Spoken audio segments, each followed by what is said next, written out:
Hello and welcome to another episode of CSGO In Depth. Today we're going to be talking about the Mac-10. The terrorist-only fully automatic submachine gun was almost impossible to get gameplay with, but it was very fun to use. For just over $1,000, you get a pocket SMG, much like the CD-75. However, this is a bit more viable than the pistol counterpart. Let's jump in. In previous versions of Counter-Strike, the Mac-10 will give you full movement speed. However, now in CSGO, you only move at 240 out of 250 units per second, which is basically in line with all the other SMGs. It's still decent and fast compared to other means of movement, but a knife will still get you there quicker. The gun costs $1,050 and will award you $600 per kill in competitive and $300 per kill in casual. Reload time is 2.6 seconds, which is slightly higher than other SMGs, and it holds 30 rounds in a magazine with 100 in reserve. Let's talk about damage affecting stats.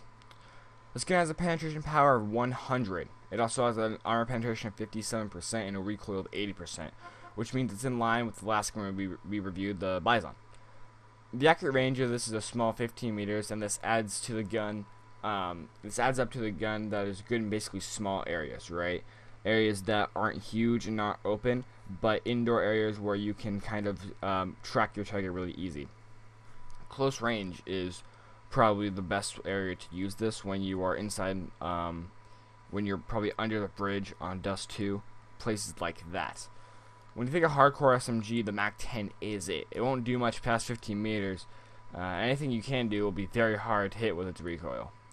Let's talk about damage. As usual, unarmored will go first. So you will do 114 to the head, 28 to the chest and arms, 35 to the stomach and pelvis, and 21 to the legs. Now, having a one-shot kill is not something to brag about. It's part of the game. However, the fact that you can kill three shots to the stomach is pretty impressive for such a cheap weapon.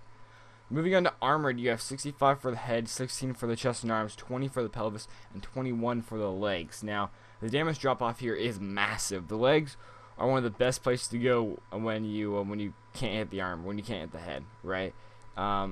In later rounds of armor, if you really can't hit the head, or you really don't want to hit the head, or you're not good at hitting the head, the legs are honestly the best place to go because you get that 21 damage as opposed to the stomach and pelvis, which is 20. It's not a good sign, and we'll talk about it in a minute. It's what you get for the price.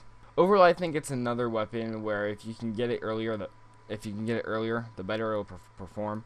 As players get more gear, and the gun will become smaller and smaller of an issue, and until it's just a nuisance for your team as opposed to the other person's team. They'll run it over with ARs, and that just doesn't end up being a good scenario for you or your team. You're not going to get kills, you're not going to cause problems, and you're not going to get the defusal, or you're not going to get the defusal, you're not going to be able to plant the bomb.